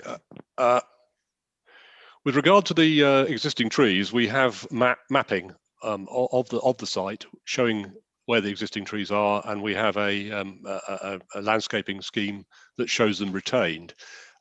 We could add a further condition to that effect. I can't remember if the outline carries something similar. I'd have to check first, but it wouldn't be too difficult to add something, just to say that it would accord to the plans that they've already submitted, indicating those trees will remain. There are a lot of trees on the eastern boundary that are actually in the back gardens of the properties adjacent. There is a band of trees on the northern side which are on this land, but they're shown as retained. And of course, then there's the trees along the front, or the hedgerow, should I say, along the western side to Lowestoft Road, most of which have to come out, but there is replanting shown. And on the south side, obviously, we're talking about the public open space. There's no pressure on the trees and hedgerow on Longfern's Lane side. Now, you asked about a highway crossing. Don't think anybody else has asked for this, because the routes back into Hopton are all on the east side of the Lowestoft Road. The west side of the Lowestoft Road only features the old person's home, the petrol filling station, and I think that's about it. I don't, and they're some distance away from this site. We certainly haven't been asked by the county to provide a pedestrian crossing at that point at any time during the proceedings.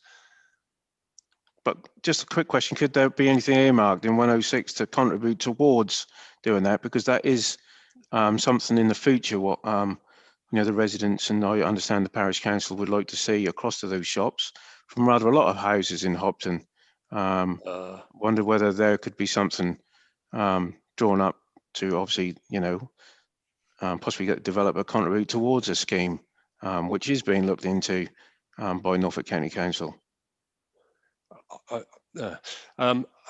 think the problem here is that the 106 agreement runs with the original planning permission, which was obviously all agreed at outline.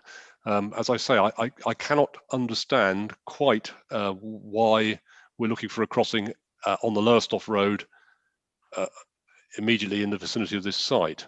I'm guessing that the pressure at the local level is coming. Yes. With regard to a crossing much further closer towards where the petrol filling station is. Yeah, no, most probably Chris Ward will touch on that shortly from the parish council. But anybody else got any technical questions for the officer as well, please? Yes, I am. Can I just come in there, Chairman, just before? Sorry for butting in there. As Chris said, that this is a detailed matter. It's really what we're looking at is just a sort of the houses themselves and what they're sort of what they look like and what have you on there. The principle has already been accepted, and the Section 106 agreement has already been signed in that regard as well. So it would be extremely difficult for us to actually deliver within the scope of what we're dealing with here a crossing across there. We'd also need to get sort of a buy-in to that from the highway agency as well. So I think really that's sort of I think that goose is cooked in that regard on this application. So you know, I'd like to make that quite clear to say that I don't think we can do that at all with this particular application at this stage. Okay, thank you. Any other questions, please? Yes, I have one, Chairman, please. Sorry, Councillor Williamson, we just got a queue of people. Councillor Williamson. Have you? Sorry, I didn't realise. You're Sorry. fine. Councillor Wright. Thanks very much. Councillor Wright. Sorry about that, Bernard. I'll go in first. Could I just, in relation to this property, obviously the planner's got the outline permission some 3 years ago, as I understand, before my time. So once again, it's agricultural land that we're building on here. But can I just ask the officer, in relation to the requirement to have a planting programme on that, including trees on the site, what powers do we have as a council to stop them being planted one day and cut down the next? Because what seems to be happening across the borough quite regularly is that there's a number of trees that are quite easily taken down without any fear or favour. And I just find it very strange that we're, well, not very strange, I applaud the fact that we're trying to instill this on the development to actually improve the trees, the hedgerows and everything else. But what powers do we have that's 5 years down the line that they cannot demolish or take down the trees or move them away?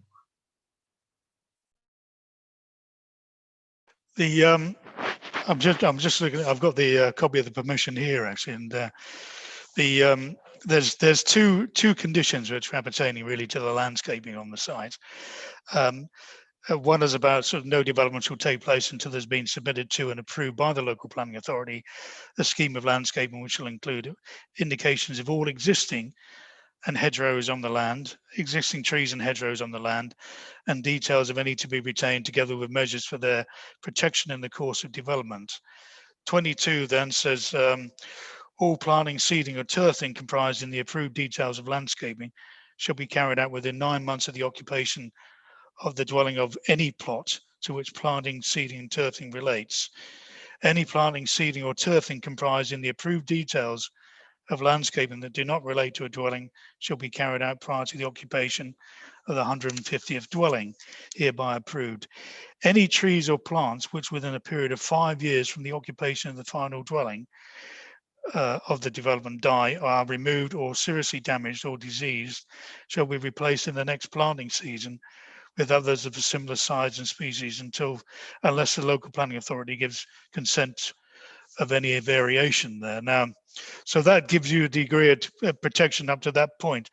Beyond that, to make it really sort of sound and secure, then you can, as part of that, you can then sort of put a condition on as well to make sure that they are retained. You'll be in a position then to sort of issue a breach of conditions notice. Likewise, the safest way on all of these things is then to sort of put a tree preservation order on at one stage as well. Then that's really the best way of protecting them. Yep. So the answer is 5 years then, in actual fact, that the 5 year, unless we can extend that period of time. Yeah. Dean, you're muted. Yeah, sorry. Yes, or you put a preservation order on it. That's right. Thank you. Councillor Williamson. Yeah, Councillor Williamson. Thank you, Chair. I'm just wondering, there's no details with regards to any green investment in these houses with regards to the heating or solar panelling at all. I just wondered if any indication been given by the developer how they would address the items. Dean? Chris? I'll do it. Yeah, that's all right. I'll answer that. Yeah, they haven't offered anything particular with regard to on-site solar generation. They don't have to. I mean, as long as they can meet the requirements of the building regulations generally. Obviously, when it comes to the properties that are in the higher noise environment, they will have to do more in terms of thermal and indeed audio suppression in order to make those capable of performing in the manner which we require at night time. But no, I mean, I don't think they haven't, as far as I'm aware, offered solar panels on any of the properties, or indeed heat source, air source heat pumps or anything of that order. But as I say, building regs currently wouldn't require you to do that. And in fact, the general preference is to improve the building performance, fabric performance, before you start adding in passive, sort of generation on site. It's not to say that individual property owners may not decide to add solar panels at some future date. I did, but I did it a long while ago when it was worthwhile. Okay, thank you. I just wanted, looking to the future regulations coming in the next 10 years with regards to gas heating and so on, why they're not putting this in a new estate. Well, we can't require it if they meet the building regulations. Yeah. Okay. Who's next, Sammy? Councillor Wainwright. Councillor Wainwright. You're just on mute, Councillor Wainwright.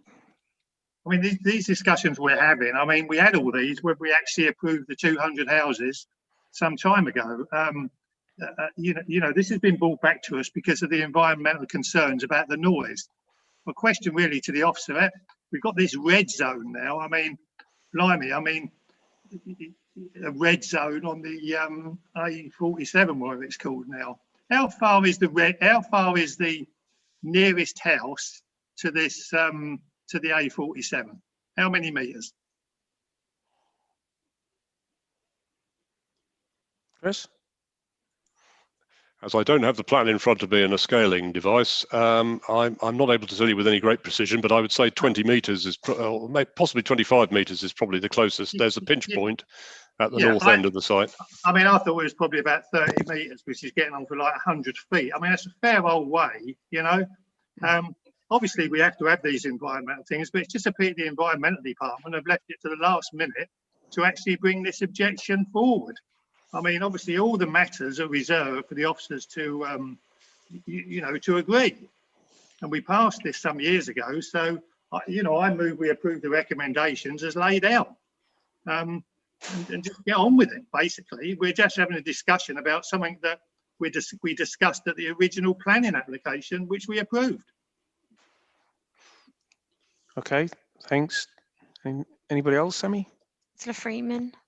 Councillor Freeman. Thank you, Chair.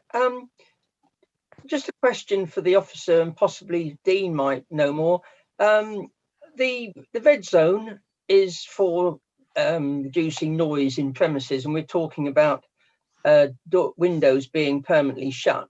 I know this isn't going to be, well, we hope it's not going to be forever, but with coronavirus, the recommendations at the moment from Public Health England, I'm looking at it, is that you should ensure proper ventilation within your home. How will we be able to achieve that if we seal our houses up hermetically? And it's not a tongue-in-cheek question, it's just, is this going to happen? One of the ways in which you'd achieve decent ventilation to these properties would be to install the current best practice, which is to have a whole house ventilation system where you have a central plenum chamber and a heat exchanger, and you extract heat from the air that you are discharging and preheat the incoming air. Now, obviously, you can do all that and have a good number of air movements, but through a system that will not have will have an attenuating effect in terms of sound. So it would square that particular circle quite nicely.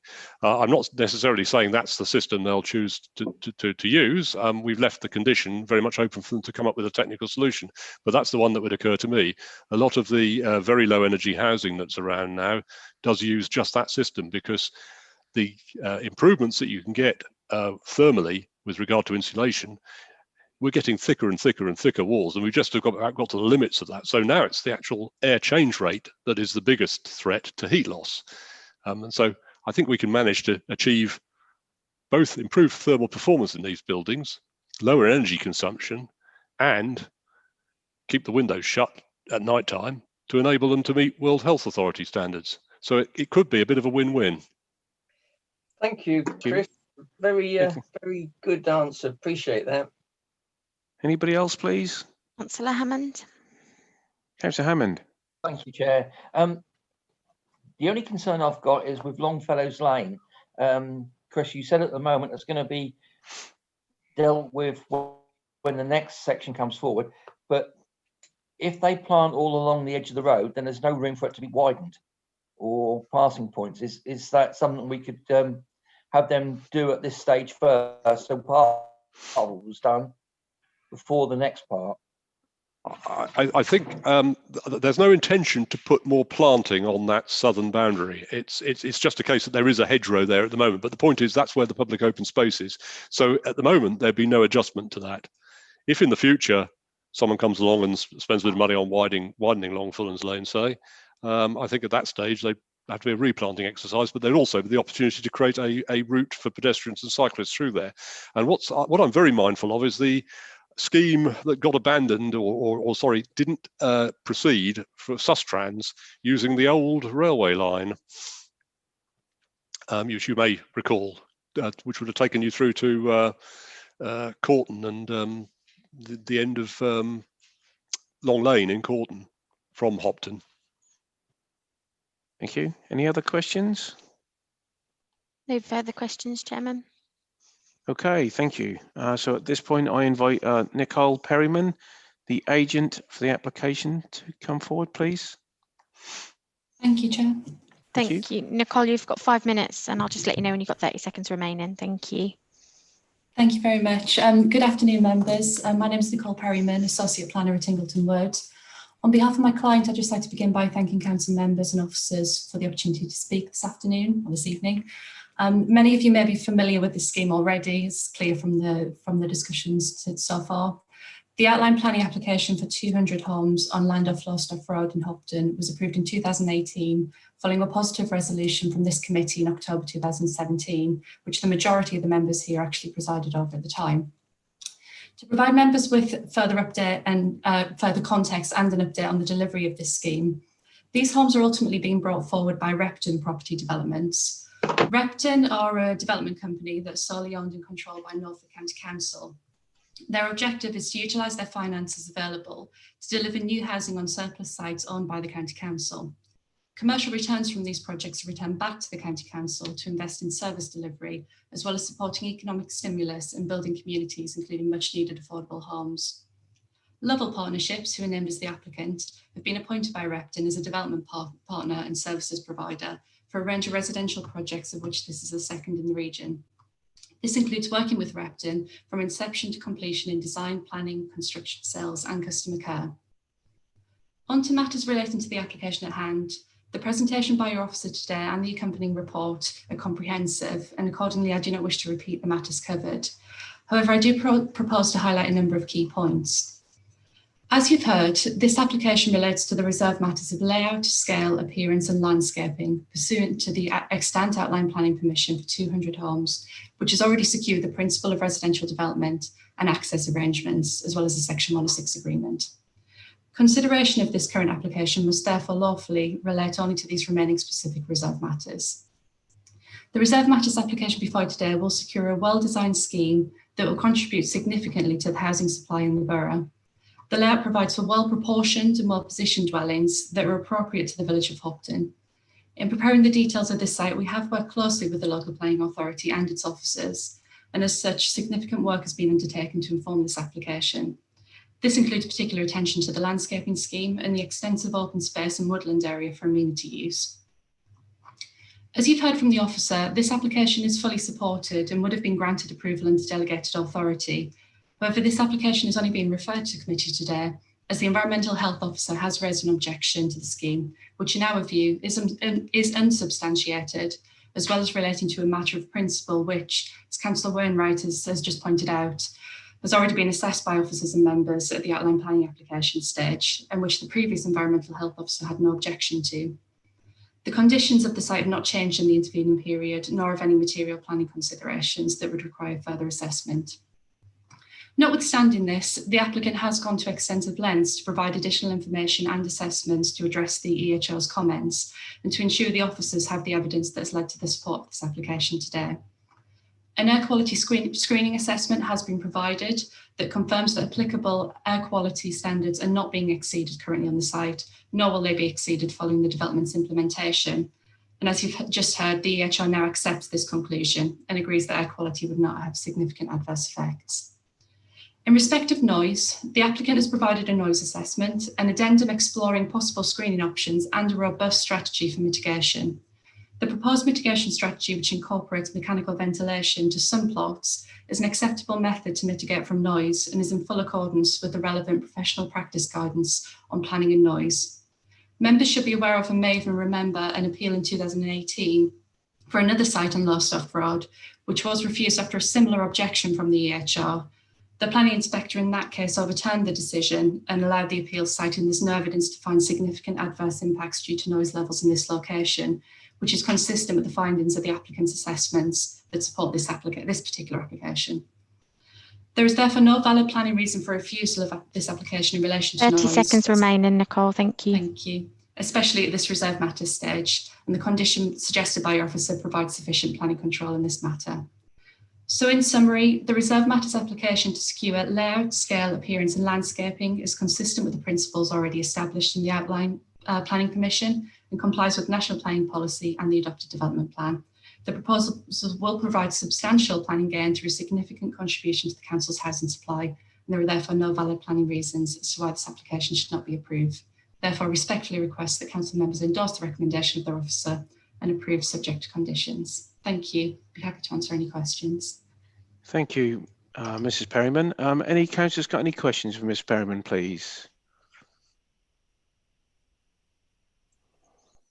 Chairman, I have no questions. Thank you. Thanks, Mrs. Perryman, for your time and input. Thank you. Thank you, Chair.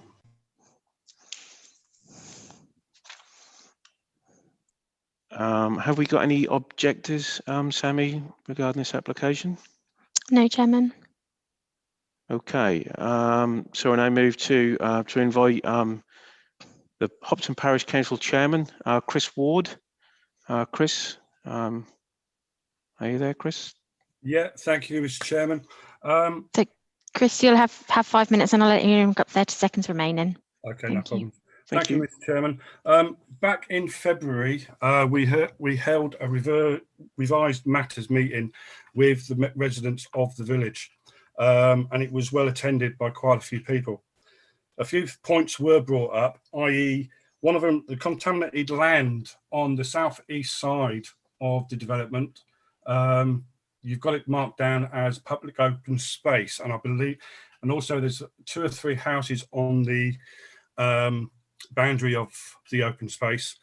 What are the developers going to do about the contaminated land? Because the survey came back as quite a few different things in the ground, one of them being asbestos, even though it was slight.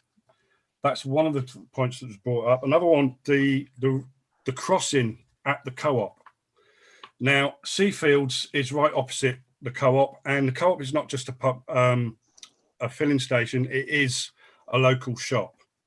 And quite a few people do use that filling station for their goods, and they walk over the road. It will be busy with an extra 200 vehicles, i.e.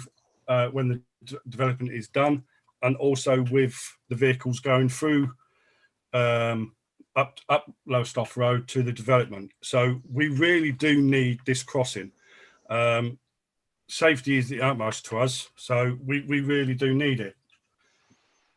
Going on to the noise levels from the A47. The A47 is if you go to the southwest of the development, that is very good. That's literally on the corner of Longfellons Lane and Lowestoft Road.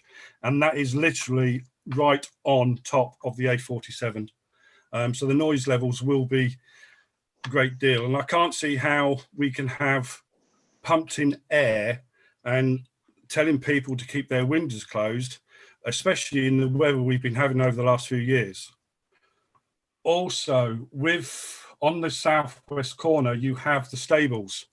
what are the developers going to do to stop all the horses on that area being frightened, and protecting the animals on that farm. Other than the houses on the eastern side of Old Church Road, how come it has been changed from bungalows to a two-storey houses when we got these revised plans? And also my last point is Seafields. Why haven't they put a pathway from the new development into Seafields? It looks as if at the moment you've just plonked a load of houses on the southern side of the village, and it is going to be a separate estate to hold the village. Where I live, I can get anywhere in the village, no matter which way I turn. With this one, you can't go down Longfullan's because it's unacceptable, it's unsafe. And for the school, to ask the kids to go down Lowestoft Road and then down Station Road, it's a lot. So we need more access to this development.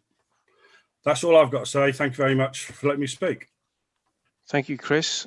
Any members got any questions for Chris Ward, please, from the Parish Council? I can confirm I have no questions. Okay, thanks, Chris, and thanks for your input. Thank you. So we now move to the committee debate and the decision. There is just one thing I'd just like to ask Dean, just regarding the contamination issues on that section of land with asbestos and whatever it is. You know, will there be proper checks and that checked out correctly with those concerns of that being in the land if they suddenly dig up a load of asbestos and everything? Yeah, there's a condition on the outline approval about sort of carrying out a phase 2 investigation there, and to the satisfaction of the environmental services manager there. If a phase 2 site investigation determines the ground contains contaminants at an unacceptable level, then they'll have to submit a sort of detailed strategy then to actually sort of overcome those issues in there. There's two conditions are pertaining to that. Including one that where any sort of previously identified contamination hasn't been sort of has been found at the particular time, then this would then cover it during the course of development as well there. So we're satisfied, as is the environmental health officer, that that it sort of covers that aspect of the development. Okay, thanks. So it's over to the debate. What are the councillors? Sorry? Councillor Wainwright. Councillor Wainwright. No, I'm just going to say, obviously, that what Dean has just said, we did discuss all that at the outline meeting, some time ago. I just moved the recommendations on page 37. We've already passed the 200 houses. This is just a recommendation, and it's come here because the Environment Department decided at the last minute to put in an objection. So I would move the recommendations as stated. Okay. Yeah, okay, thank you. Anybody else wish to speak on the application, please? No further questions, Chairman.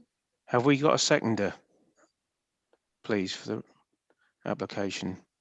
I'll second it. Yeah, okay, Councillor Williamson.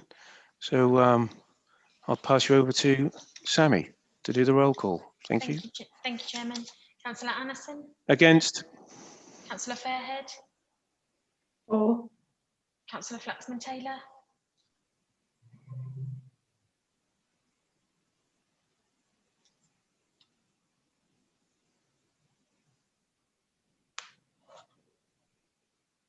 It was a delay, Chairman.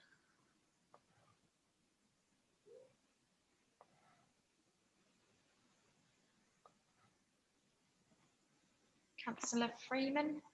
For. Councillor Carpenter?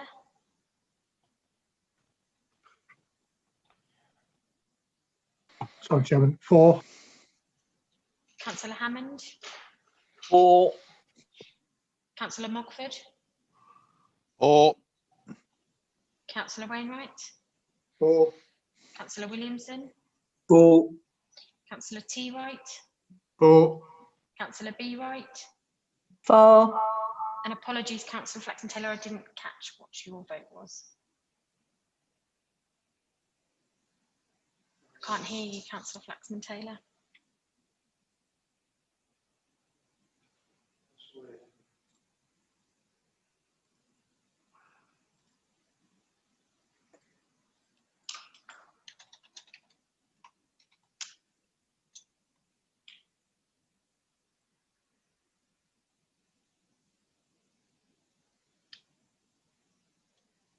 Councillor Flaxman Taylor, are you able to write it in the chat and I can announce it onto the committee meeting, please? Thank you. I can just confirm that Councillor Flaxman Taylor is for the application, Chairman. And Chairman, I can confirm that is approved. Thank you. Okay. Thanks, everyone, and all the participants in that one. Thank you. So we now move to item number 6, which is the application for the Sea Life Centre, Great Yarmouth. Is that with Bob or Dean? Shouldn't take long. Yeah, thank you, Chair. Thank you, Sammy. Can everyone hear me okay? Yep. Yep, excellent. I will share my screen. Okay, so just before I get going properly, I'll just say that this application does have an extension of time now to be determined before the 23rd of October. So this application is for 3 retail kiosks on the front elevation of the Sea Life Centre. The Sea Life, or the kiosks, are for retail use only and not for the sale of hot food and drink takeaways. The agent has confirmed that the kiosks will run in association with the Sea Life Centre. So if we just look roughly where the Sea Life Centre is, I will get my laser pointer up so you can see a bit better. So the Sea Life Centre is here on this map, and then obviously you've got the Winter Gardens, which is listed, and then the Wellington Pier complex below as well. So just looking through some photos of the Sea Life Centre, the kiosk would actually be in these 3 sections here on the southern part of the Sea Life Centre, and this is the part of the Sea Life Centre which has more of a blank facade, if you like.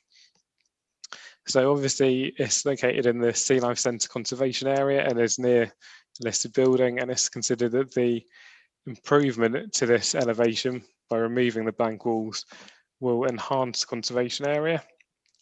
The use is considered appropriate for the commercial area, which is in the core strategy as a commercial holiday area. Now, members might remember that it was deferred at the last committee as there was an objection from a neighbour that hadn't been seen. This has been forwarded on to us, and I will read it out verbatim now for you. So it says, "Dear Gemma Manthorpe, I would like to register a strong objection to the application to allow 3 A1 kiosks to be erected on the front elevation of the Sea Life Centre, Marine Parade, Great Yarmouth. They are totally out of character for the area considering the close location to the Winter Gardens. If these do go ahead, they need a complete redesign. The Sea Life building is generally in very poor condition and in need of serious tidying up. This would be a better option than building new units. Also, the seafront is already overdeveloped with A1 units. There are over 42 units on the eastern side of Marine Parade, 31 units just selling ice cream. The model village built 4 A1 units 10 years ago, which have changed hands regular since. I have first-hand experience of this as I had one for 2 years and it was a financial struggle. I currently operate the Wellington Pier ice cream, which is next door to the proposed units, which will cause more financial losses to this and also to the beachside cafe my wife operates. If these units are built, I think the seafront will end up going the same way as the town centre, with units becoming empty and changing hands all the time. Regards, Andy Ellis." So this was, like I say, forwarded on today. But after the last meeting, there was an additional site notice posted, which you can see here, and the letter was also sent to the Beach House Cafe as well. If we just go back to these plans so you can see what is proposed. So like I said earlier, the kiosk will be to the southern side of the front elevation. in these units underneath the gable feature there, with 2 open fronted units and then 1 more of a kiosk style. They won't actually be able to be accessed from the Sea Life Centre itself, but like I mentioned a bit earlier, they will be run in conjunction with the Sea Life Centre. There is another objection, which is actually in the report at 2.1. This report is primarily concerned with competition and proliferation of ice cream shops, and this alone is not a material consideration to refuse the application, although it should be noted that both objectors did note the number of kiosks along the seafront, with I think Mr. Ellis saying that there are 41 along the eastern, 42, beg my pardon, along the eastern side, and therefore it's not considered that an increase from 42 to 45 would be a proliferation. Members might also remember a very similar application was heard by this committee in 2016. This was deferred at the committee and then withdrawn later on. It was deferred because I think there was concerns about the A5 takeaway usage, and this has been removed from this application. It's purely for A1 only, although the report does note that since this application was submitted, the use class orders have changed, so A1 has now been superseded by E. Also, since that last application, the final draft of the local plan part 2 has been published and submitted for inspection, and at point 3.3 you can see emerging policy R6, which has no unresolved objections to it and includes conditions for kiosks along the seafront. So it should be noted in here that there would be no obstruction. As you can see, it doesn't extend any further forward than the existing Sea Life Centre, and highways have no objection to it. And the photos earlier on show adequate bin provision.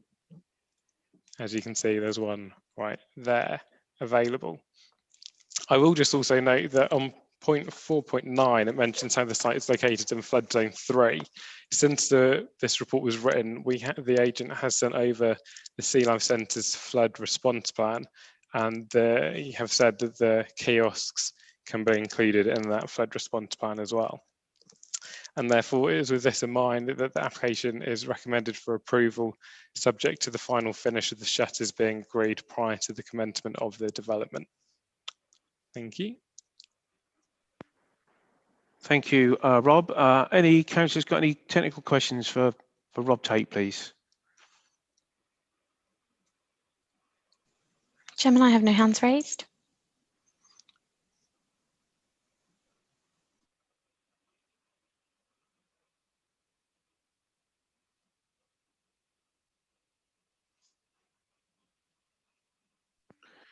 Okay, sorry about that. So we now invite the applicant or agent to speak, Sammy, on this application.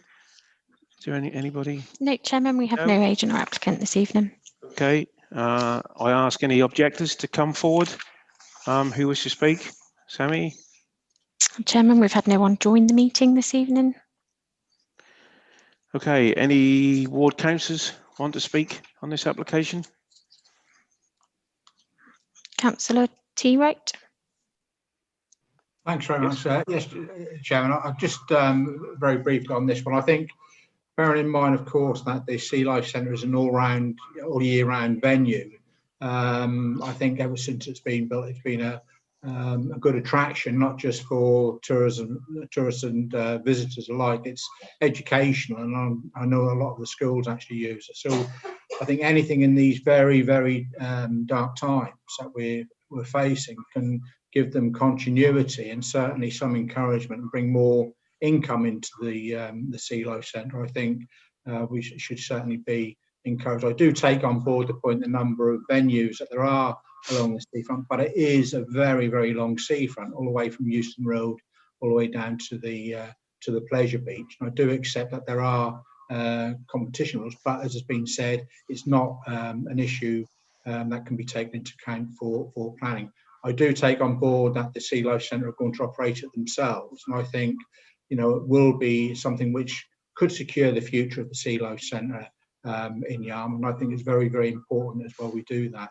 And of course, with the hope that we can have the winter gardens improved soon.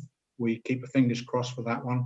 I do take on board again the point about it being a heritage site, but I think all the way along the seafront, I think the planners have been accepting applications which do take into account the historic nature of the seafront. So I certainly support this this application, bearing in mind what the Sea Life Centre owners have said and what the planning officers have recommended. Thank you, Councillor Wright. Anybody else? No. Councillor Wainwright. Yes, Councillor Wainwright. I'd just like to concur with Councillor Wright. I mean, obviously, this is a 52-week venue. Merlin, who run the Sea Life Centre, you know, are a key part of our seafront, basically, and we should be encouraging this. I mean, it's in the confines of their own building. The use is A1. I mean, no hot food. In my opinion, we should have passed it. I was on the committee in 2016. We should have actually passed it then instead of deferring it. I mean, it's taken them 4 years to get back to this position. So, you know, there is competition on the seafront, but there's competition everywhere in life. And as I say, I would move the recommendations as laid down in the report. Okay, thank you. Well, it's over to the debate. If anyone else has got anything else to say about the application. Councillor Williamson. Okay, yeah, Councillor Williamson. Just on mute, Councillor Williamson. Oh, there you go. Sorry? Second. Okay. Anybody else wish to speak regarding the application at all? No further hands raised, Chairman. Okay then, so at this point I'll hand you over to Sammy and we will do the roll call. Thank you, Chairman. Councillor Annison. 4. Councillor Fairhead. 4. Councillor Flaxman-Taylor.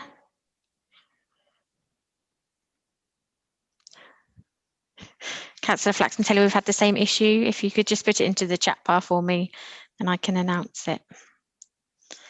I can confirm Councillor Flaxman-Taylor has commented 4 in the chat bar. Thank you. Councillor Freeman. 4. Councillor Carpenter. 4. Councillor Hammond. 4. Councillor Mugford. 4. Councillor Wainwright. 4. Councillor Williamson. 4. Councillor T. Wright. 4. And Councillor B. Wright. 4. Lovely, thank you. Thank you, Chairman. That is approved. Thank you, Sammy. We move to item number 7, which is the delegate decisions made between the 1st and the 30th of September 2020. If everybody would just note those, please. Item 8, I understand there's no other business of such. Anything, Dean? No. No. No, okay, thank you. And item 9, I close the meeting at 18:12. If everybody could just remain seated until Sammy finishes his live stream. Thank you, and that's good to see Councillor Barbara Wright back with us. Thanks, everybody. Yes, lovely. Thank you, Chairman. I'll just close the meeting if everyone Lovely could to just see you. Lovely to see you. with me. Thank you, Carl.